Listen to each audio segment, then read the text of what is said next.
तो वर्डिंग से करना पड़े 10 मीटर, दोन से करना उसका स्पीड, हाँ, तीन से उसका स्पीड 10 मीटर, चौन से करना उसका स्पीड, हाँ, पांच से करना उसका स्पीड 2 मीटर, वो सेकंड एक टाइम मिनट वाला चीज बात है, मगर डिस्टेंस क्या है? आधे को, डिस्टेंस क्या? आधे को, तो चीज है क्या? नॉट और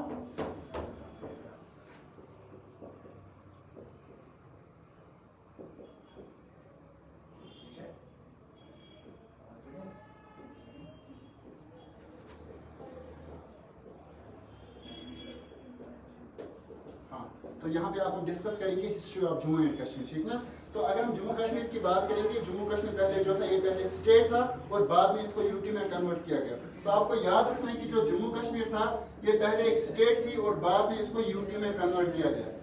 तो सर हमारा आपसे क्वेश्चन है कि हम कब एक स्टेट को यूटी में कन्वर्ट करते हैं। तो सिंपली आपको याद रखना है कि हम तब एक स्टेट को यूटी में कन्वर्ट करते हैं जब उस एरिया की जो स्टेट गवर्नमेंट होती है, जब उससे अपने लोग कंट्रोल नहीं होते हैं, जब वो अपने लोगों को कंट्रोल नहीं कर पाते हैं, तो उस टाइम जो सेंट्रल गवर्नमेंट होती है वो उस एरिया में इंटरफियर करके उस एरिया को यूटी में कन्वर्ट करते हैं और फिर डायरेक्ट वहां पे खुद कंट्रोल करते हैं। तो सिंपली आपको याद रखना है कि हम तब एक स्टेट को यूटी में कन्वर्ट करते हैं जब स्टेट गवर्नमेंट फेल होती है लोगों को कंट्रोल करने में, लोगों को मैनेज करने में, तो उस टाइम जो है सेंट्रल गवर्नमेंट आती है और वो उस एरिया को यूटी में कन्वर्ट करती है।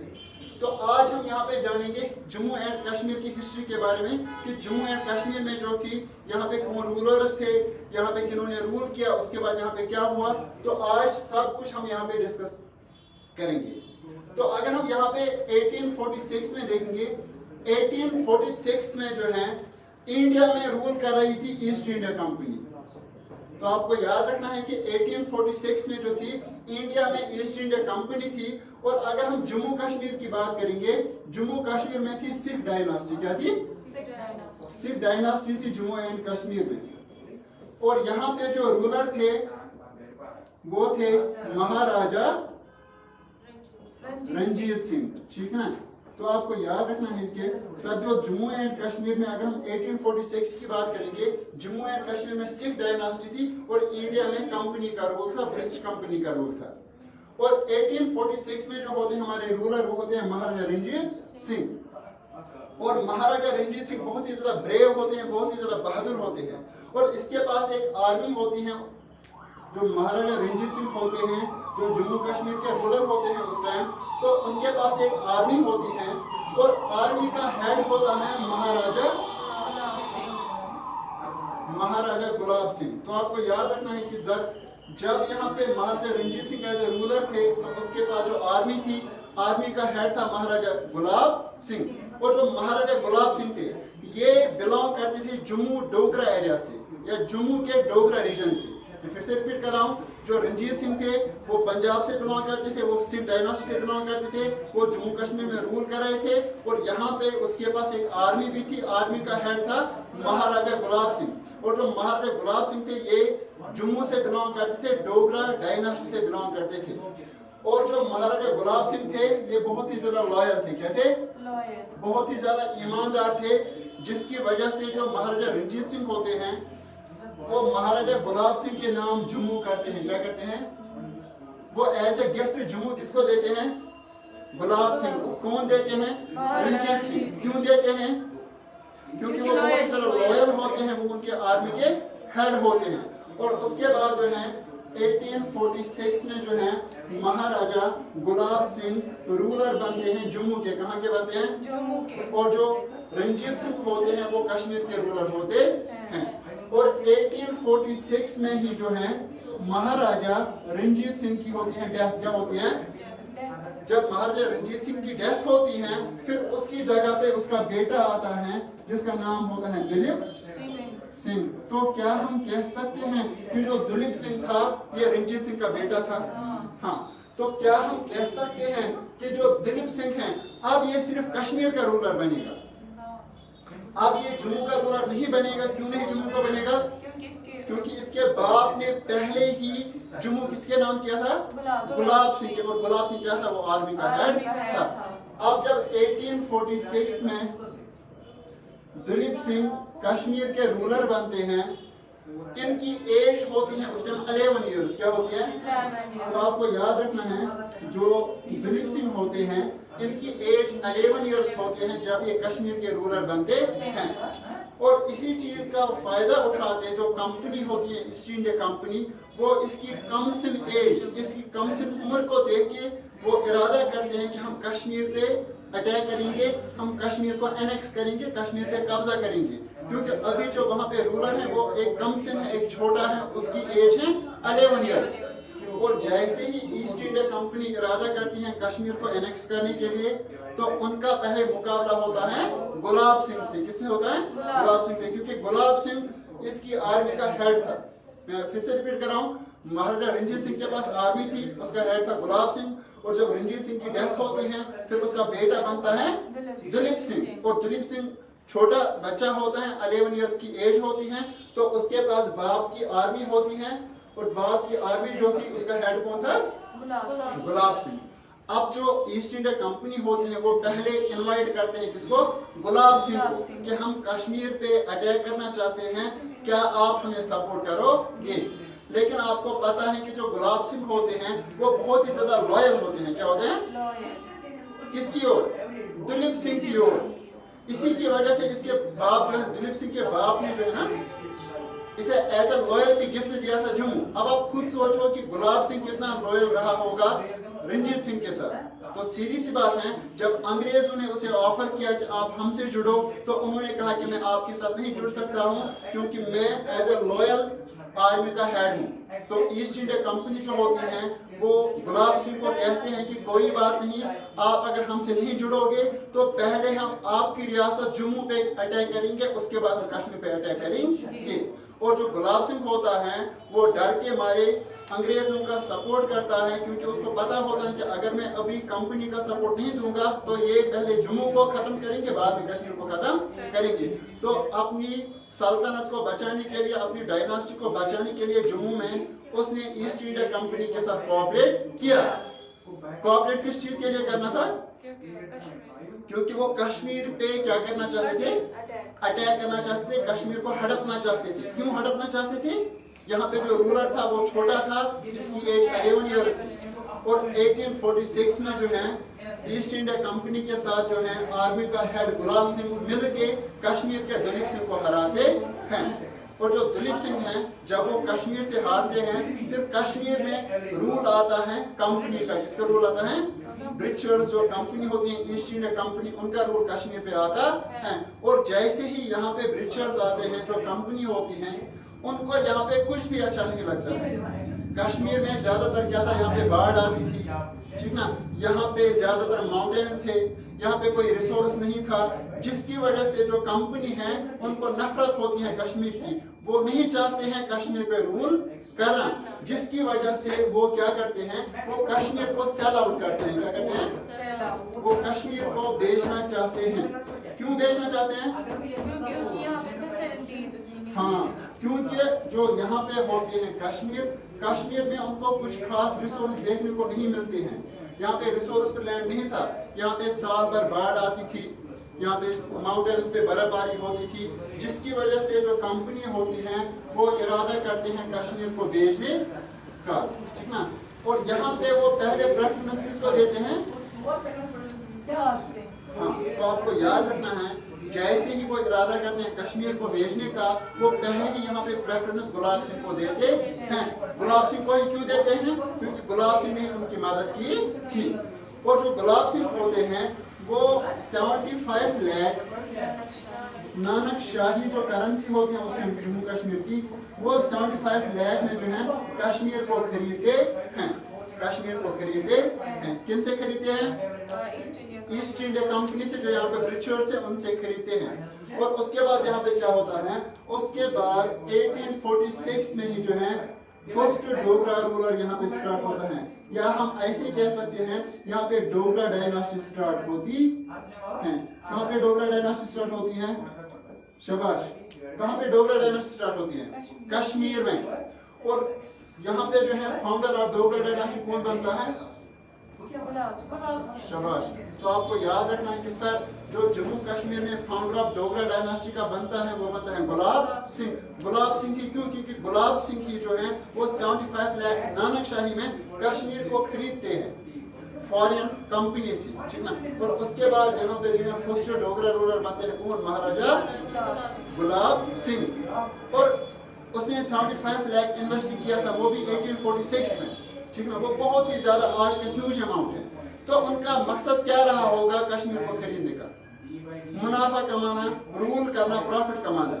लेकिन जैसे ही वो कश्मीर पे रूल करना स्टार्ट करते हैं, यहाँ पे उनको कोई भी रिसोर्स नहीं देखने को मिलता है, यहाँ पे उनको पहाड़ी देखने को मिलती है, यहाँ पे उनको बर्फबारी देखने को मिलती है, जिसकी वजह से जो गुलाब सिंह है वो अपने पैसे को अदा करना चाहता था, वो अपने पैसे को वापस लाना चाहता था जो उसने कश्मीर को खरीदने में इन्वेस्ट किया था।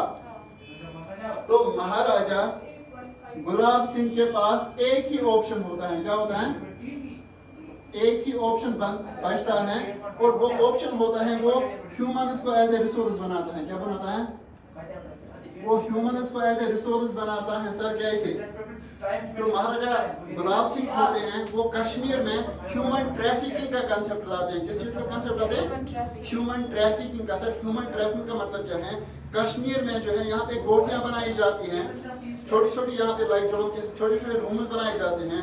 वहाँ पे जो भी कश्मीर की मुस्लिम लड़कियां थी, जो भी कश्मीर में उस टाइम रहते थे, उन लड़कियों को घर से निकाला जाता था और उन कोठियों में बिठाया जाता था जबरदस्ती, और उसके बाद जो है उनके साथ ज्यादती की जाती थी। और जो पैसा वहां से रेवेन्यू जनरेट होता था वो सारा गुलाब सिंह के पास जाता था। तो आपको याद रखना है कि जब 1846 में गुलाब सिंह कश्मीर के रूलर बनते हैं, वो यहाँ पे ह्यूमन ट्रैफिकिंग का कंसेप्ट आम करते हैं। क्यों करते हैं आम? क्योंकि उसने पहले से पैसे इन्वेस्ट किए थे, अब वो उन पैसों को वापस लाना चाहता था। तो उसके लिए जो है महाराजा गुलाब सिंह ह्यूमन ट्रैफिकिंग का कंसेप्ट यहाँ पे लाते हैं। और ह्यूमन ट्रैफिकिंग में क्या होता है?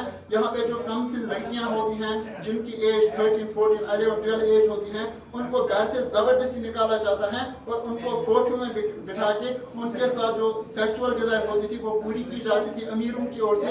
अमीर उनके साथ जिस्मानी ताल्लुकात बनाते थे और वो पैसे देते थे डोगरा डायनास्टी को, वो गुलाब सिंह को वो पैसे देते थे। और एक टर्म यूज की गई है फॉर दिस, हम कह सकते हैं इन मजलूम लड़कियों के लिए, जिसको हम गैन कहते हैं, ठीक ना। तो गैन एक ऐसा लफ्ज है जो कश्मीर में ज्यादातर आम होता है इस्तेमाल। वो असल में इन ही लड़कियों के लिए इस्तेमाल हुआ था जो मजलूम लड़कियां थी, जिनको घर से निकाला गया था, फिर इनको गैन के नाम से पुकारा जाता था, ठीक ना। ये आपको याद रखना है, ठीक ना। इसी तरह जो महाराजा गुलाब सिंह होते हैं, ये यहाँ पे बेगारी सिस्टम, या जिसको हम फोर्स्ड लेबर भी कहते हैं, तो आपको याद रखना है ये दो कंसेप्ट लाता है। एक ह्यूमन ट्रैफिकिंग का लाता है, दूसरा बेगारी सिस्टम या फोर्स्ड लेबर। जो भी कश्मीर का यूथ होता है, जो भी कश्मीर के लोग उसमें होते हैं, उनको जबरदस्ती जो है उनसे काम करवाया जाता था। तो जितने भी यहाँ पे जो भी यूथ था कश्मीर का, उनसे जबरदस्ती काम कराया जाता था फील्ड्स में, बाकी जगहों पे, और उसके बदले उनको बहुत ही ज्यादा कम वेज दिए जाते थे, बहुत ही ज्यादा मिनिमल वेज दिए जाते थे। उसी को बेगारी सिस्टम कहते हैं। तो जो गुलाब सिंह होते हैं ये बहुत ही ज्यादा जालिम होते हैं। ये कश्मीर में ह्यूमन ट्रैफिकिंग का कंसेप्ट लाते हैं और यहाँ पे ये जो है बेगारी सिस्टम का कंसेप्ट लाते हैं। और सीधे हम यहाँ पे आते हैं फिर 1925 पे, क्योंकि इसके बाद 2-3 और रूलर्स आए, उनके बारे में हमें नहीं पढ़ना है यहाँ पे, ठीक ना। तो आप 1925 पे सीधे आ जाओ। 1925 में जो हमारे यहाँ पे डोगरा रूलर बनते हैं वो बनते हैं महाराजा हरि सिंह। कौन बनते हैं? महाराजा हरि सिंह। तो महाराजा हरि सिंह जो होते हैं ये बनते हैं 1925 में जम्मू कश्मीर के रूलर। क्या बनते हैं? जम्मू कश्मीर के रूलर। लेकिन जो महाराजा हरि सिंह होते हैं ये थोड़े से, इनके अंदर सिंपैथी होती है, इनके अंदर थोड़ी सी इंसानियत होती है, जिसकी वजह से क्या होता है, जो महाराजा हरि सिंह ये कश्मीर में 2 चीजें नोटिस करता है। क्या करता है? तो महाराजा हरि सिंह 1925 में जब रूलर बनते हैं ये कश्मीर में 2 चीजें नोटिस करता है। सर ये क्या क्या नोटिस करता है? एक ये नोटिस करता है कि जो जम्मू कश्मीर का लैंड है, अगर कहीं पे रिसोर्सफुल लैंड है, उसको बाहर के लोगों ने खरीद के रखा है। मैं फिर से रिपीट कर रहा हूँ। महाराजा हरि सिंह ने पहली चीज नोटिस क्या की, उसने देखा जम्मू कश्मीर में अगर कहीं पे रिसोर्सफुल लैंड है उसको बाहर के लोगों ने खरीद के रखा है।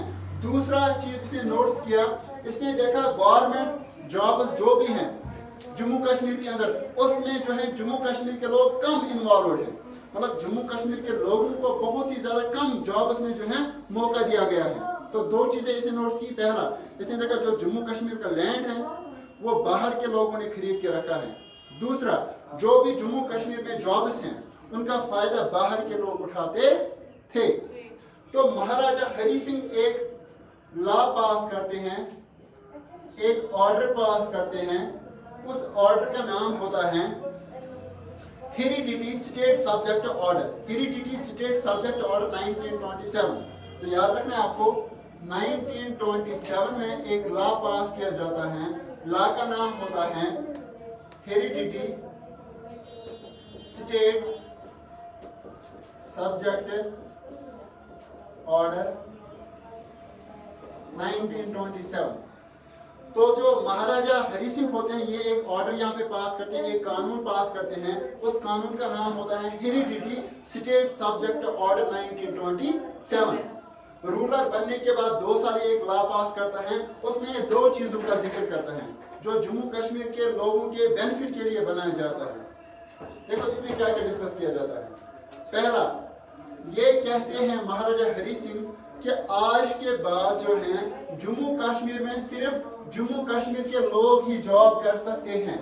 मैं फिर से रिपीट कर रहा हूं, जम्मू कश्मीर में आज के बाद सिर्फ जम्मू कश्मीर के लोग ही जॉब कर सकते हैं, जो भी गवर्नमेंट जॉब होगा, ठीक है ना।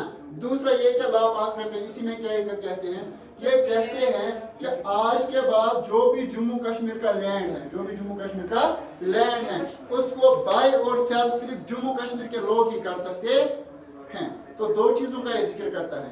पहला कि ये कहते हैं कि जम्मू कश्मीर में आज के बाद जो जॉब कर सकते हैं गवर्नमेंट जॉब, वो सिर्फ जम्मू कश्मीर के लोग कर सकते हैं। क्यों? क्योंकि जम्मू कश्मीर उनसे बिलोंग करता है, तो वही जॉब को डिजर्व करते हैं। दूसरा कि जम्मू कश्मीर का जो लैंड है इसको सिर्फ जम्मू कश्मीर के लोग ही खरीद सकते और बेच सकते। मतलब हम सिर्फ जम्मू कश्मीर के लोगों को खरीद और बेच सकते हैं जम्मू कश्मीर का लैंड। और इसी ऑर्डर को या इसी लॉ को बाद में जो है ना इंडियन कॉन्स्टिट्यूशन में नाम पड़ा आर्टिकल 35A। बाद में जो है इंडियन कॉन्स्टिट्यूशन में जो है इसी ऑर्डर को नाम पड़ा आर्टिकल 35A, जो हमें इंडिया के कॉन्स्टिट्यूशन ने दिया। जबकि वो पहले से हमें किसने दिया था? महाराजा हरि सिंह ने। किसने दिया था? महाराजा हरि सिंह ने हमें दिया था। अब जो महाराजा हरि सिंह होते हैं ये बहुत ही ज्यादा अच्छे होते हैं, बहुत ही ज्यादा हम कह सकते हैं सिंसियर होते हैं जम्मू कश्मीर की ओर।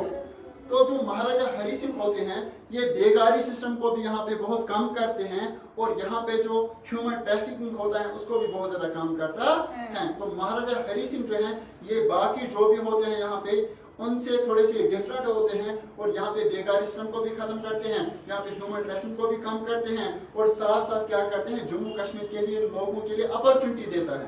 एक लॉ बनाता है हेरिडिटी स्टेट सब्जेक्ट ऑर्डर, जिसमें कहता है कि जम्मू कश्मीर में लैंड जम्मू कश्मीर के लोग ही खरीद और बेच सकते हैं, और जम्मू कश्मीर में जॉब जम्मू कश्मीर के लोग ही कर सकते हैं।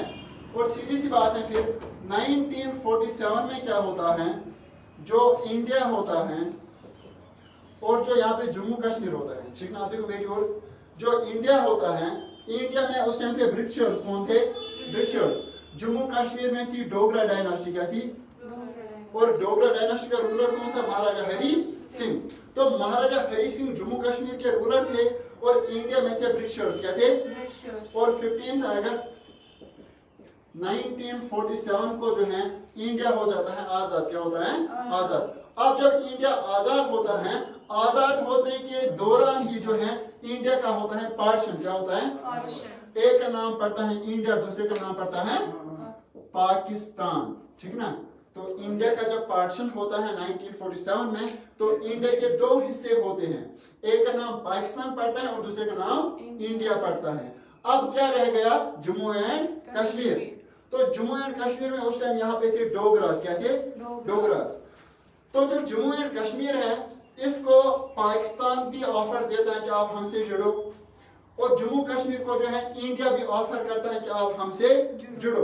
तो महाराजा हरि सिंह को जो है इंडिया भी करता है ऑफर कि आप हमसे जुड़ो, और जो पाकिस्तान है वो भी कह रहा था कि आप हमसे जुड़ो। लेकिन जो महाराजा हरी सिंह होते हैं वो ना पाकिस्तान के साथ जुड़ता है ना इंडिया के साथ जुड़ता है, बल्कि वो एक एग्रीमेंट साइन करते हैं। क्या करते हैं? वो एक एग्रीमेंट साइन करते हैं। उस एग्रीमेंट को कहते हैं स्टैंड स्टिल एग्रीमेंट। क्या कहते हैं? Stand still. तो याद रखना आपको, महाराजा हरी सिंह ना ये इंडिया को ज्वाइन करते हैं ना ये पाकिस्तान को ज्वाइन करते हैं, बल्कि जो महाराजा हरी सिंह होते हैं ये एक एग्रीमेंट बनाते हैं, उसको हम स्टैंड स्टिल एग्रीमेंट कहते हैं। क्या कहते हैं? स्टैंड। सर मतलब ये महाराजा हरी सिंह ने कहा 1 साल के लिए न मैं इंडिया के साथ जुड़ूंगा न मैं पाकिस्तान के साथ जुड़ूंगा, मैं देखूंगा इनकी क्या सिचुएशन रहेगी, बाद में मैं जम्मू कश्मीर के लोगों से मशवरा लेके मैं जम्मू कश्मीर के लोगों को किसी एक के साथ मिलाऊंगा, या अगर मुझे लगा मैं इनको इंडिपेंडेंट रखूंगा। क्या रखूंगा? इंडिपेंडेंट। लेकिन अक्टूबर 1947 में क्या होता है, जो पाकिस्तान में जो ट्राइबल आर्मी होती है जिनको हम कबाइल कहते हैं, कबाइल आर्मी जिसको कहते हैं, तो पाकिस्तान से जो ट्राइबल आर्मी होती हैं वो आती हैं बारामूला साइड से। कहां से आती हैं? वो हमारे बारामूला साइड से आती हैं और वो सीधे जम्मू कश्मीर पे अटैक करते हैं। क्या करते हैं? जम्मू कश्मीर पे अटैक करते हैं। और जैसे ही वो जम्मू कश्मीर पे अटैक करते हैं, जम्मू कश्मीर में रूलर कौन होते हैं? शाबाश, जम्मू कश्मीर में रूलर कौन होते हैं उस टाइम? महाराजा हरी सिंह। तो महाराजा हरी सिंह उस टाइम मजबूर हो जाते हैं और मजबूरन में जो है वो इंडियन गवर्नमेंट के पास चले जाते हैं। किनके पास चले जाते हैं? इंडियन गवर्नमेंट के पास। और उस टाइम जो इंडिया का प्राइम मिनिस्टर होता है वो होता है जवाहरलाल नेहरू। और जब जवाहरलाल नेहरू से मदद मांगी जाती है कि हमें पाकिस्तान ने अटैक किया है, आप हमें इस अटैक से बचाओ, तो जो जवाहरलाल नेहरू होते हैं वो कुछ डिमांड्स करते हैं। क्या करते हैं? पहले जो जवाहरलाल नेहरू होते हैं वो कहते हैं कि हम आपकी मदद नहीं करेंगे क्योंकि आपने स्टैंड स्टिल एग्रीमेंट बनाया है। क्या बनाया है? Stand still agreement. मतलब ना हम जुड़ेंगे इंडिया के साथ, ना हम जुड़ेंगे पाकिस्तान के साथ। अब अगर आप हमसे नहीं जुड़ोगे तो हम क्यों जम्मू कश्मीर को आजाद, या हम क्यों जम्मू कश्मीर को मदद करेंगे? और जो महाराजा हरी सिंह होते हैं वो जवाहरलाल नेहरू से कहते हैं कि आप क्या चाहते हो इसके बदले, अगर आप हमारी मदद करोगे अभी पाकिस्तान से बचने के लिए तो आप इसके बदले क्या लोगे? तो जो जवाहरलाल नेहरू होते हैं वो 3 चीजों की डिमांड करते हैं। कितनी चीजों की? 3 चीजों की यहाँ पे डिमांड की जाती है जवाहरलाल नेहरू की ओर से। पहली डिमांड क्या होती है? जवाहरलाल नेहरू कहते हैं कि आज के बाद जो है जम्मू कश्मीर, वहां पे इंडियन आर्मी का कंट्रोल होगा। किनका कंट्रोल होगा? मतलब वहां पे डिफेंस सिस्टम किसका होगा? इंडिया का होगा। मैं फिर से रिपीट कर रहा हूं, जवाहरलाल नेहरू ने पहली डिमांड यही की, कहा कि आज के बाद जो है जम्मू कश्मीर, वहां पे डिफेंस का कंट्रोल किसका होगा? वो इंडिया का होगा। और जो महाराजा हरी सिंह होते हैं वो सेटिस्फाई हो जाते हैं। दूसरी डिमांड क्या होती है? दूसरी डिमांड होती है कि जम्मू कश्मीर का जो कम्युनिकेशन है, क्या है? कम्युनिकेशन, उस पे भी कंट्रोल किसका होगा? इंडिया का होगा। तो पहली डिमांड थी डिफेंस, दूसरी डिमांड क्या थी? कम्युनिकेशन। क्या थी? कम्युनिकेशन। और तीसरी डिमांड क्या थी जवाहरलाल नेहरू की? तीसरी डिमांड थी जो भी फॉरेन अफेयर्स होंगे, जो भी जम्मू कश्मीर के फॉरेन अफेयर्स होंगे उस पे भी कंट्रोल इंडिया का ही होगा। तो मैं फिर से रिपीट कर रहा हूं, जब 1947 में अक्टूबर में पाकिस्तान से ट्राइबल आर्मी आती है, कबाइल आर्मी आती है जम्मू कश्मीर पे अटैक करने के लिए, वो बारामूला साइड से आते हैं और जम्मू कश्मीर का रूलर होता है महाराजा हरी सिंह। तो महाराजा हरी सिंह जब पाकिस्तान की ट्राइबल आर्मी को देखते हैं वो घबराते हैं, वो डरते हैं, वो मदद के लिए इंडियन गवर्नमेंट के पास जाते हैं। और वहां पे Jawaharlal Nehru as acting PM होते हैं। क्या होते हैं? Acting PM. Sir what is the difference between PM and acting PM? ये क्वेश्चन है आपके लिए, ठीक ना। एक्टिंग पीएम उसको कहते हैं जिसको हम टेम्परेरी टाइम के लिए रखते हैं। मैं आपको सिंपली कहूंगा, इंडिया का इलेक्शन कब हुआ पहली बार? इंडिया में कब हुआ इलेक्शन? कौन सा? इंडिया में पहली बार इलेक्शन कब हुआ? 1951 से लेकर 1952 के दरमियान हुआ ना। तो आप समझो 1952 में पहली बार इंडिया में गवर्नमेंट बनी। लेकिन मैं कह रहा हूं 1947 में हमारे पास कौन प्राइम मिनिस्टर थे? जवाहरलाल नेहरू। अगर इलेक्शन 52 में हुआ 1952 में, तो 1947 में कैसे हमारे पास जवाहरलाल नेहरू थे? तो आपको याद रखना है कि इंडिया के जो लोग थे उन्होंने डिसाइड किया था कि फिलहाल के लिए हम टेम्परेरी गवर्नमेंट को रखेंगे। जैसे क्लास में कभी सीआर प्रेजेंट नहीं होते हैं तो हम टेम्परेरी सीआर रखते हैं फॉर अ टाइम बीइंग के लिए। तो इसी तरह इंडिया में एज ए जवाहरलाल नेहरू को टेम्परेरी प्राइम मिनिस्टर रखा गया था। तो इंडिया में जो थे टेम्परेरी प्राइम मिनिस्टर थे कौन? जवाहरलाल नेहरू। तो जवाहरलाल नेहरू ने 3 चीज की डिमांड की, कहा कि हम आपकी मदद करेंगे लेकिन हमारे 3 शर्त होंगे। कितने शर्त होंगे? 3। पहली शर्त क्या होगी कि जम्मू कश्मीर का जो डिफेंस है उस पर कंट्रोल किसका होगा? इंडिया का होगा। दूसरी डिमांड क्या होती है? जम्मू कश्मीर का जो कम्युनिकेशन है, जो भी कम्युनिकेशन के रिगार्डिंग जो भी इनका जो है एसोसिएशन है, जो भी कनेक्शंस हैं, उस पे भी कंट्रोल किसका होगा? इंडिया का होगा। तीसरी डिमांड क्या होती है? जो भी जम्मू कश्मीर के फॉरेन अफेयर्स होंगे, जो भी इनको फॉरेन ट्रीटीज, फॉरेन एग्रीमेंट्स करने होंगे, उस पे कंट्रोल किनका होगा? इंडिया का होगा। और यहाँ पे जो होते हैं महाराजा हरि सिंह और जवाहरलाल नेहरू, वो दोनों सेटिस्फाई हो जाते हैं। और यहाँ पे एक इंस्ट्रूमेंट, एक एग्रीमेंट साइन होता है। उस एग्रीमेंट को कहते हैं instrument of accession. Instrument of accession. तो इंस्ट्रूमेंट ऑफ एक्सेशन किस किस के बीच में हुआ था? जवाहरलाल नेहरू और महाराजा हरि सिंह। मुझे बोलो, मैं आपसे क्वेश्चन पूछता हूँ, अगर यहाँ पे पाकिस्तान की ट्राइबल नहीं आती, अगर ट्राइबल आर्मी पाकिस्तान से नहीं आती, तो क्या महाराजा हरि सिंह जाते नेहरू के पास? नहीं। और साथ में जो महाराजा हरि सिंह थे, उन्होंने जवाहरलाल नेहरू को कहा था जैसे ही जम्मू कश्मीर से पाकिस्तान की आर्मी दफा होगी, यहाँ से भागेगी, तो उसके बाद जम्मू कश्मीर के लोगों को मौका देना, उनसे पूछना आप किन के साथ रहना पसंद करोगे। लेकिन आज तक हमें वो मौका नहीं दिया गया। सर हमें क्यों नहीं वो मौका दिया गया? उसके पीछे रीजन ये है, जब यहाँ पे पाकिस्तान से ट्राइबल आर्मी आई, उन्होंने कश्मीर का कुछ हिस्सा लाइक 25% के आसपास उन्होंने जो है उसको अपने कब्जे में लिया। मैं फिर से रिपीट कर रहा हूँ, जम्मू कश्मीर का जो है कश्मीर पार्ट, जिसको आज हम कहते हैं पाकिस्तान ऑक्यूपाइड कश्मीर, उसको कब्जा किसने किया? पाकिस्तान की आर्मी ने। अब जब कुछ हिस्सा कश्मीर का किसने हड़प लिया? पाकिस्तान की आर्मी ने। तो इंडियन गवर्नमेंट ने कहा जब उन्होंने हड़प लिया तो हमें क्यों रोक रहे हो, जबकि हमने इसके लिए इंस्ट्रूमेंट भी साइन किया है। और उसके बाद जो है यहाँ पे फिर इंडियन गवर्नमेंट का जो है कंट्रोल होता है, इंडियन डिफेंस सिस्टम का कंट्रोल होता है। लेकिन जो लोग होते हैं जम्मू कश्मीर के, वो बार बार आवाज उठाते हैं, वो बार बार कहते हैं कि हमें इंडिया के साथ भी नहीं रहना है, हमें पाकिस्तान के साथ भी नहीं रहना है। लेकिन जो इंडियन गवर्नमेंट होती है, वो लोगों को खुश करने के लिए, लोगों को सेटिस्फाई करने के लिए उनको कुछ स्पेशल राइट्स देते हैं। क्या देते हैं? स्पेशल। फिर से रिपीट कर रहा हूँ, जम्मू कश्मीर के लोग सेटिस्फाई नहीं थे इंडिया के साथ, ना पाकिस्तान के साथ, तो इंडियन गवर्नमेंट ने कहा कि हमें जम्मू कश्मीर के लोगों को कुछ स्पेशल प्रिविलेज देने चाहिए, कुछ स्पेशल स्टेटस देना चाहिए, ताकि जम्मू कश्मीर के लोग हमसे रहे। समझ रहे हैं आपको? जैसे कभी आपकी फ्रेंड होती है, आप चाहते हो कहीं पे घूमने जाना, लेकिन वो आपके साथ नहीं आती हैं, फिर आप उसको लालच देते हो। क्या देते हो? मैं बिरयानी खिलाऊंगी, मैं आपका जो है गाड़ी का वो किराया वो भी भरूंगी ताकि वो आपके साथ आए। इसी तरह जम्मू कश्मीर के लोगों को कुछ स्पेशल राइट्स दिए जाते हैं ताकि जम्मू कश्मीर के लोग किसके साथ रहे? इंडिया के साथ रहे। तो उसमें हमें पहले आर्टिकल 35A दिया जाता है। क्या दिया जाता है? Article 35A। Sir article 35A क्या था?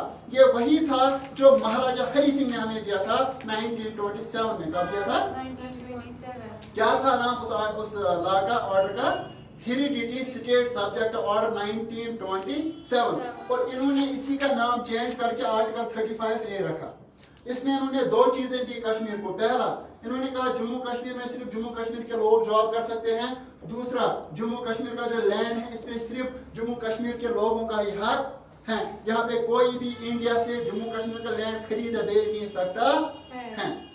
और इसी के साथ साथ फिर आगे इन्होंने 1952 के आसपास हमें और एक आर्टिकल दिया, जिसको आर्टिकल 370 कहते हैं। क्या कहते हैं? आर्टिकल 370 कश्मीर को दिया गया था आर्टिकल 35A के साथ। सर आर्टिकल 37 में क्या था? आर्टिकल 37 में 3 चीजों का जिक्र था। कितनी चीजों का? 3 चीजों का जिक्र था। पहला, आर्टिकल 370 में कहा गया था जम्मू कश्मीर का अलग फ्लैग होगा। क्या होगा? अलग फ्लैग। इंडिया का होगा अलग, जम्मू कश्मीर का होगा अलग। तो आर्टिकल 370 में क्या है? इसमें अलग फ्लैग होगा। इसमें अलग कॉन्स्टिट्यूशन होगा। क्या होगा? मतलब जम्मू कश्मीर के लिए अलग से कॉन्स्टिट्यूशन होगा। सर कॉन्स्टिट्यूशन मतलब एक लॉ बुक होगी जिसके तहत लोग चलेंगे, रूल्स रेगुलेशंस होंगे जम्मू कश्मीर के लिए अलग, जिसके तहत लोग जो है वो अपनी स्टेट को जो है अपनी स्टेट को रन करेंगे, ठीक ना। तीसरा इन्होंने क्या दिया था? तीसरा इन्होंने दिया था इंटरनल अफेयर्स, मतलब जम्मू कश्मीर के अंदर इंडियन गवर्नमेंट इंटरफेयर नहीं कर सकती है। इंटरनल अफेयर्स में क्या कहा गया था कि जम्मू कश्मीर की जो गवर्नमेंट है उनके पास 100% ये पावर है, वो अपने जम्मू कश्मीर के अंदर सब कुछ मैनेज खुद कर सकते हैं। और आर्टिकल 370 में कहा गया था जो भी इंटरनल अफेयर्स हैं जम्मू कश्मीर के अंदर, मतलब जम्मू कश्मीर के अंदर क्या होगा उसमें इंडियन गवर्नमेंट इंटरफेयर नहीं करेगी। लेकिन फिर जो है जम्मू कश्मीर के लोग जो हैं वो सेटिस्फाई नहीं होते हैं, तो 1990 से लेके टिल 2019 तक जो जम्मू कश्मीर है, यहाँ पे अफरा तफरी होती है, यहाँ पे पत्थरबाजी होती है, यहाँ पे मिलिटेंसी अराइज होती है, यहाँ पे बाकी प्रॉब्लम्स होती हैं। तो 2019 में अगर हम देखेंगे 2019 में यहाँ पे जो हमारी चीफ मिनिस्टर थी वो थी महबूबा मुफ्ती। कौन थी? तो महबूबा मुफ्ती जो होती हैं जम्मू कश्मीर की चीफ मिनिस्टर, उसके दौरान जो है जम्मू कश्मीर के जो हालात हैं वो बहुत ज़्यादा बिगड़ जाते हैं। यहाँ पे पत्थरबाजी होती है, यहाँ पे बुरहान जैसे बाकी जो भी लोग थे यहाँ पे बहुत ज़्यादा लोगों की जो है डेथ होती है, ठीक ना। जिसकी वजह से क्या होता है, यहाँ पे जो इंडियन गवर्नमेंट होती है उनको मजबूरन जम्मू कश्मीर में इंटरफियर करना पड़ता है। मैं फिर से रिपीट कर रहा हूँ, आर्टिकल 370 में कहा गया था कि इंडियन गवर्नमेंट जम्मू कश्मीर में इंटरफेयर नहीं कर सकती है, लेकिन मैं कह रहा हूं कि यहाँ पे जो है जम्मू कश्मीर में जो लोग हैं वो वायलेंट हो जाते हैं, वो फिर भी जो है सेट्स पे नहीं हो जाते हैं। तो यहाँ पे पत्थरबाजी होती है, यहाँ पे प्रोटेस्ट होते हैं, यहाँ पे हड़ताल होते हैं, यहाँ पे स्कूल बंद होते हैं। तो यहाँ पे जो गवर्नमेंट होती है 2019 में वो होती है पीडीपी गवर्नमेंट। किसकी गवर्नमेंट होती है? तो पीडीपी की गवर्नमेंट के दौरान जो है यहाँ पे ज्यादातर वायलेंस देखने को मिलती है। तो मजबूरन जो है सेंट्रल गवर्नमेंट ऑफ इंडिया वो आते हैं और जम्मू कश्मीर में जो है ना प्रेसिडेंट रूल को लागू करते हैं। मतलब यहाँ पे जो जम्मू कश्मीर की जो गवर्नमेंट होती है उनको हटाया जाता है, और उनको हटाने के बाद जो है जम्मू कश्मीर को यूटी में कन्वर्ट किया जाता है। और 2019 में जो है आर्टिकल 370 को भी रिमूव किया जाता है, एब्रोगेट किया जाता है। आर्टिकल 370 प्लस आर्टिकल 35A दोनों को एब्रोगेट किया जाता है, मतलब इनको खत्म किया जाता है, ठीक ना। सर आर्टिकल 370 और 35A को क्यों खत्म किया जाता है? इनको इसलिए खत्म किया जाता है क्योंकि बीजेपी गवर्नमेंट का कहना था या रूलिंग पार्टी का कहना था कि because of these two articles Jammu Kashmir में इतनी अफरा तफरी होती है। कल हम इन आर्टिकल्स को डीपली पढ़ेंगे और हम देखेंगे इनको किस प्रोसेस के जरिए जो है रिमूव किया गया था। विद एक्समिनट्स ऑन सोर का भी कंप्लीट। तो हमने किया था यहाँ पे start history of Jammu and Kashmir, ठीक ना। तो मैंने आपको बोला था कि जम्मू एंड कश्मीर जो है ये पहले स्टेट था, 2019 में यूटी में कन्वर्ट हुआ। सर हम कब स्टेट को यूटी में कन्वर्ट करते हैं? हम तब स्टेट को यूटी में कन्वर्ट करते हैं जब स्टेट गवर्नमेंट से जो है लोग कंट्रोल नहीं होते हैं, फिर उस स्टेट में जो है ना डायरेक्टली सेंट्रल गवर्नमेंट इंटरफेयर करता है। फिर मैंने आपको history of Jammu and Kashmir पढ़ाया था। मैंने बोला था कि इंडिया में उस टाइम फॉरेन रूल था और जम्मू कश्मीर में सिख रूल था। 1846 में हमारे यहाँ थे महाराजा रणजीत सिंह। कौन थे? जो सिख डायनास्टी से बिलोंग करते थे। और महाराजा रणजीत सिंह के पास एक आर्मी थी, उस आर्मी का हेड था गुलाब सिंह। कौन था? गुलाब सिंह जम्मू से बिलोंग करते थे, डोगरा डायनास्टी से बिलोंग करते थे। तो गुलाब सिंह आर्मी का हेड था, रणजीत सिंह के पास आर्मी थी, वो रूलर था जम्मू एंड कश्मीर का। और जो गुलाब सिंह थे ये बहुत ही ज्यादा लॉयल ऑफिसर थे, तो लॉयल्टी की वजह से जम्मू इसके नाम किया जाता है रणजीत सिंह की ओर से। और बाद में जो है रणजीत सिंह की डेथ होती है, और जैसे ही रणजीत सिंह की डेथ होती है 1846 में, फिर उसका बेटा आता है जिसका नाम होता है दुलीप सिंह। और जब दुलीप सिंह आते हैं तो दुलीप सिंह जो उनकी एज होती है वो होती है 11 ईयर्स। क्या होती है? 11 ईयर्स। और जैसे ही वो एज अ रूलर बनते हैं कश्मीर के, नॉट जम्मू, क्योंकि जम्मू को पहले से गुलाब सिंह को एज ए लॉयल्टी गिफ्ट दिया गया था रणजीत सिंह की ओर से, ठीक ना।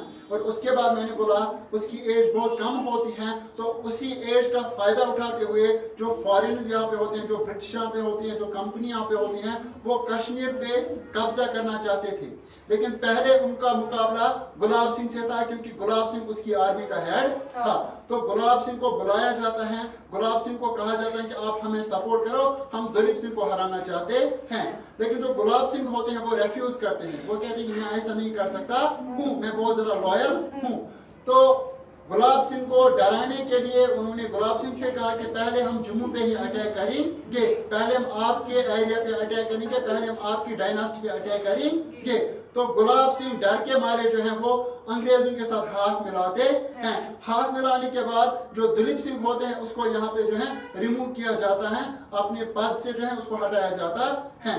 और जब कश्मीर में फिर फॉरेनर्स आते हैं, उनको कश्मीर में कुछ भी अच्छा नहीं लगता है, क्योंकि न यहाँ पे रिसोर्स थे, न यहाँ पे लैंड अच्छी थी, यहाँ पे माउंटेन ज्यादा थे, यहाँ पे ज्यादा बर्फबारी होती थी, जिसकी वजह से जम्मू कश्मीर में ज्यादा सैलाब आते थे, बाढ़ आती थी। तो अंग्रेजों ने कहा क्यों ना हम कश्मीर को ऐसे ही भेजें, हमें अपने पैसे मिलेंगे। तो जो यहाँ पे अंग्रेज होते हैं, जो कंपनी होती हैं, वो ऑफर करते हैं गुलाब सिंह को कि हम कश्मीर को भेजना चाहते हैं, और जो कश्मीर में हमें आर्मी पे खर्चा आया, वेपन्स पे खर्चा आया, आप हमें वो खर्चा दो, हम कश्मीर को आपके नाम करेंगे।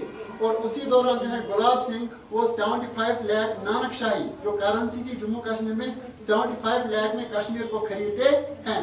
और उसके बाद जो है नया डोगरा रूलर ऑफ कश्मीर बनता है गुलाब सिंह। अब गुलाब सिंह ने 75 लाख इन्वेस्ट किए थे कश्मीर को खरीदने में, लेकिन यहाँ पे रिसोर्स नहीं थे, यहाँ पे कल्टिवेबल लैंड नहीं थी, यहाँ पे बाढ़ आती थी, यहाँ पे ज्यादातर बर्फबारी होती थी। तो उसने कहा कि मुझे अपने पैसों को वापस रिकवर करना है। तो पैसों को रिकवर करने के लिए उसने कश्मीर पे बहुत ही ज्यादा जुल्म किया। उसने यहाँ पे बेकारी सिस्टम को आम किया, फोर्स्ड लेबर को आम किया, जो भी कश्मीर के लोग थे उनसे जबरदस्ती काम कराया गया। और यहाँ पे ह्यूमन ट्रैफिकिंग को आम किया गया। सर ह्यूमन ट्रैफिकिंग मतलब यहाँ पे लड़कियों को जबरदस्ती घर से निकाला गया, उनको कोठरियों में बिठाया गया और उनके साथ जिस्मानी ताल्लुकात बनाए गए, और वो जो वहां से पैसे आए वो सारे डोगरा डायनेस्टी को दिए गए। और उसके बाद फिर हमने यहाँ पे पढ़ा 1925 में जो है यहाँ पे आते हैं महाराजा हरि सिंह। कौन आते हैं? जो महाराजा हरि सिंह होते हैं वो थोड़े से दयालु होते हैं, थोड़े से अच्छे होते हैं, थोड़े से लिबरल माइंड होते हैं। तो वो कश्मीर में दो चीजें नोट्स करता है। पहली चीज वो नोट्स करता है कि जम्मू कश्मीर में जो जॉब है इसमें ज्यादातर जो है बाकी एरिया से जो है, जो जम्मू कश्मीर के नहीं है वही जम्मू कश्मीर में जॉब कर रहे हैं। तो उसने नोट्स क्या किया कि जम्मू कश्मीर में जो जॉब क्रिएशन है, यहाँ पे जो जॉब है उसमें जम्मू कश्मीर के लोग बहुत कम हैं। तो उसने जो है एक लॉ पास किया जिसका नाम था हेरिडिटी स्टेट सब्जेक्ट ऑर्डर 1927। तो उसने कहा कि आज के बाद जम्मू कश्मीर में जॉब सिर्फ जम्मू कश्मीर के लोग कर सकते हैं। दूसरा उसने कहा जम्मू कश्मीर का लैंड सिर्फ जम्मू कश्मीर के लोग खरीद सकते हैं। और उसके बाद जो है जम्मू कश्मीर में बेकारी सिस्टम को भी कम किया जाता है और यहाँ पे ह्यूमन ट्रैफिकिंग को भी कम किया जाता है। फिर मैंने 1947 का बोला। 1947 में इंडिया आजाद हो जाता है ब्रिटिशर से, और जैसे ही इंडिया आजाद होता है तो इंडिया क्या हो जाते हैं? पार्टीशन। क्या हो जाते हैं? एक का नाम पड़ता है इंडिया का, दूसरे का नाम पड़ता है पाकिस्तान। तो जो हिंदू थे वो कहाँ पे रहते हैं? इंडिया में, और जो मुस्लिम थे वो कहाँ जाते हैं? पाकिस्तान। अब यहाँ पे जो है जम्मू कश्मीर जो है एरिया वो बचता है, और जम्मू कश्मीर में थे डोगरास। कौन थे? यहाँ पे था महाराजा हरि सिंह। कौन था? तो महाराजा हरि सिंह ना इंडिया को ज्वाइन करता है ना पाकिस्तान को ज्वाइन करता है। तो हरि सिंह कहते हैं फिलहाल 1 साल के लिए मैं अलग बैठूंगा जम्मू कश्मीर को लेके, मैं देखूंगा क्या सिचुएशन रहेगी। एज पर सिचुएशन मैं लोगों से राय लेके फिर मैं खुद देखूंगा कि मुझे किसके साथ जुड़ना है, या मुझे इंडिया के साथ जुड़ना है, या मुझे पाकिस्तान के साथ जुड़ना है, या मुझे अलग बैठना है। तो उसी दौरान जो है 1947 में ही जो है पाकिस्तान से ट्राइबल आर्मी आती है, वो जम्मू कश्मीर को जो है कब्जा करना चाहते थे, जो बारामूला साइड से आते हैं। और जैसे ही वो कश्मीर में एंटर होते हैं तो जो महाराजा हरि सिंह होते हैं उनको चिंता होती है, क्योंकि उनके पास उतनी ज्यादा आर्मी नहीं होती है। तो मजबूरन वो जवाहरलाल नेहरू के पास जाते हैं और जवाहरलाल नेहरू से डिमांड करते हैं, उनसे रिक्वेस्ट करते हैं कि मुझे अभी आपकी मदद चाहिए। लेकिन जो जवाहरलाल नेहरू होते हैं, जो एक्टिंग पीएम होते हैं, एक्टिंग पीएम होते हैं। वो कहते हैं कि मैं आपकी मदद ऐसे नहीं करूंगा, आपको मुझे पहले कश्मीर की 3 चीजें देनी होगी। जब आप मुझे कश्मीर की 3 चीजें दोगे फिर मैं आपकी मदद करूंगा। और जो महाराजा हरि सिंह होते हैं वो उस टाइम मजबूर होते हैं, तो मजबूरन जो है कश्मीर के 3 चीजों को इंडिया के नाम किया जाता है। पहला, जम्मू कश्मीर में जो है डिफेंस, उस पर कंट्रोल किसका होगा? इंडिया का होगा। दूसरा, जो भी जम्मू कश्मीर की कम्युनिकेशन है उस पर भी कंट्रोल किसका होगा? इंडिया का। तीसरा, जो भी जम्मू कश्मीर का फॉरेन अफेयर्स होगा, जो भी फॉरेन ट्रीटीज करनी होगी उस पर भी कंट्रोल किसका होगा? इंडिया का होगा। और उसके बाद यहाँ पे अक्टूबर में जो है इंस्ट्रूमेंट ऑफ एक्सेशन हो जाता है, एक एग्रीमेंट होता है sign between Maharaja Hari Singh and Jawaharlal Nehru. और उसके बाद जो है यहाँ पे इंडियन आर्मी आती है और यहाँ से भगाती है पाकिस्तान की आर्मी को। लेकिन उसी दौरान वो जम्मू जो कश्मीर का पार्ट होता है नियर अबाउट 25%, वो कश्मीर का जो एरिया है, ठीक ना, तो वो उसको अपने अंदर कब्जे में लेते हैं, जिसको हम कहते हैं आजाद कश्मीर। और जैसे ही कश्मीर का कुछ पार्ट पाकिस्तान हड़प लेता है तो जो बाकी रिमेनिंग होता है यहाँ पे कंट्रोल इंडिया का होता है। और शायद अगर पाकिस्तान हम पे वैसे कब्जा नहीं करता, शायद पाकिस्तान पे हमला नहीं करता, तो शायद आज हम अपनी मर्जी पे या इंडिया के साथ होते या पाकिस्तान के साथ होते या अलग होते, ठीक ना। और उसके बाद फिर मैंने बोला कि जो जम्मू कश्मीर था ये बार बार प्रोटेस्ट कर रहे थे, बार बार डिमांड्स कर रहे थे आज़ादी की। लेकिन जो इंडियन गवर्नमेंट है, इंडिया का जो कॉन्स्टिट्यूशन है, इन्होंने कहा कि हम जम्मू कश्मीर के लोगों को अपने साथ रखना चाहते हैं। तो इसके लिए इन्होंने हमें स्पेशल स्टेटस दिया। क्या दिया? स्पेशल स्टेटस, स्पेशल ट्रीटमेंट दिया। इन्होंने हमें 2 आर्टिकल्स दिए। कितने दिए? 2 आर्टिकल। एक दिया आर्टिकल 35A, जिसमें बराबर वही कहा गया था जो हरि सिंह ने हमें दिया था। आर्टिकल 35A में कहा गया था जम्मू कश्मीर में जो लैंड है इस पे कंट्रोल सिर्फ जम्मू कश्मीर के लोगों का होगा। दूसरा, जम्मू कश्मीर में जो भी जॉब्स हैं उसमें सिर्फ जम्मू एंड कश्मीर के लोग इन्वॉल्व हो सकते हैं। दूसरा हमें दिया था आर्टिकल 370। क्या दिया था? आर्टिकल 370 में कहा गया था कि हम कश्मीर को 3 चीजें देंगे। कितने देंगे? पहले में कहा गया था कि जम्मू कश्मीर का अलग कॉन्स्टिट्यूशन होगा। क्या होगा? अलग कॉन्स्टिट्यूशन। दूसरा, जम्मू कश्मीर का अलग फ्लैग होगा। क्या होगा? अलग फ्लैग। तीसरा, जम्मू कश्मीर के अंदर जो भी इंटरनल अफेयर्स होंगे, जम्मू कश्मीर के अंदर जो कुछ भी होगा उसमें इंडिया इंटरफेयर नहीं करेगा। और जब ये सब कुछ हमें दिया जाता है तो कुछ टाइम के लिए जो है जम्मू कश्मीर की सिचुएशन जो है वो नॉर्मल हो जाती है। लेकिन 1990s के बाद जो है यहाँ पे फिर से मिलिटेंसी अराइज होती है, यहाँ पे फिर से प्रोटेस्ट होते हैं, क्योंकि जम्मू कश्मीर के लोग कहते हैं कि हमें आज़ादी चाहिए। तो उसी दौरान जो है यहाँ पे कंटिन्यूसली जो है यहाँ पे प्रोटेस्ट होते हैं, यहाँ पे हालत खराब रहती है, यहाँ पे क्रैकडाउन्स होते हैं, यहाँ पे बहुत ही ज्यादा जो है हम कह सकते हैं कि सिचुएशन खराब रहती है। और आते आते सीधे अगर हम देखेंगे 2019 में यहाँ पे पीडीपी गवर्नमेंट थी, यहाँ पे महबूबा मुफ्ती हमारी चीफ मिनिस्टर साहिबा थी। तो महबूबा मुफ्ती के दौरान जो है कश्मीर की सिचुएशन और बिगड़ जाती है। यहाँ पे मिलिटेंसी आम होती है, यहाँ पे पत्थरबाजी होती है, यहाँ पे प्रोटेस्ट होते हैं, यहाँ पे बहुत सारी प्रॉब्लम्स क्रिएट होती हैं। यहाँ पे बच्चे स्कूल नहीं जा पाते हैं, लोग रास्ते पे नहीं निकल पाते हैं, हर जगह अफरा तफरी थी। तो उसी दौरान 2019 में जो इंडियन गवर्नमेंट है, बीजेपी गवर्नमेंट, वो सीधे जम्मू कश्मीर में इंटरफियर करते हैं और यहाँ से डायरेक्टली जो है पीडीपी गवर्नमेंट को हटाते हैं। क्यों हटाते हैं? For the betterment of the Jammu and Kashmir, for the betterment of the, क्योंकि उनको लग रहा था कि अगर यहाँ पे सिचुएशन इतनी खराब है, it is only because of the government of Jammu and Kashmir. उनको लग रहा था कि जम्मू एंड कश्मीर की गवर्नमेंट जो है वो फेलियर गवर्नमेंट है। और उसके बाद जो है 2019 में जो है जम्मू कश्मीर को जो है यूटी में कन्वर्ट किया जाता है। और 2019 में ही जो है आर्टिकल 35A को भी खत्म किया जाता है, आर्टिकल 37 को भी खत्म किया जाता है। सर क्यों किया जाता है? क्योंकि जो बीजेपी है या जो नरेंद्र मोदी हैं उनका ये मानना है कि जम्मू कश्मीर में अगर सिचुएशन खराब है, it is only because of these 2 articles, article 35A and article 370। अब कल हम यहाँ पे इनको पढ़ेंगे कि कैसे इनको जो है हमसे एब्रोगेट किया गया, इनको कैसे खत्म किया